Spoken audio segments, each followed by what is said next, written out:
Ready? কোথায় বলছে ওই কোথায়? হ্যাঁ, আজকে মহালয়, আজকে যুদ্ধ করতে হবে। হি হি হা হা, হি হি হা হা। স্টার্ট। ও তো আমার সাথে যুদ্ধ করতে আসছে। স্টার্ট। হয় ওই যে দুর্গা, ওই যে আমার সাথে স্টার্ট। যুদ্ধ করতে যাই। স্টার্ট। আমি ওর সাথে যুদ্ধ করতে যাবো। স্টার্ট। তুই ওর সাথে যুদ্ধ করতে পারিস? হ্যাঁ, স্টার্ট। চল তোরা যুদ্ধ করি। আমি তো আজকে মহালয় স্টার্ট। আজকে আমি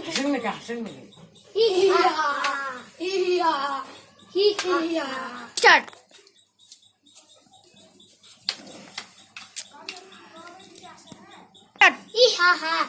জিততে করতে আসিস। স্টার্ট। হ্যালো বন্ধুরা, আজকে মহালয়ের ভিডিও বানাইছি। যদি ভালো লাগে লাইক আর চ্যানেলকে সাবস্ক্রাইব করো। তাহলে গুড বাই। হ্যাঁ, আমরা পার্ট 2 বানাইতে এখন যাচ্ছি না ভাই, এখন বানাবো আমরা পার্ট 2।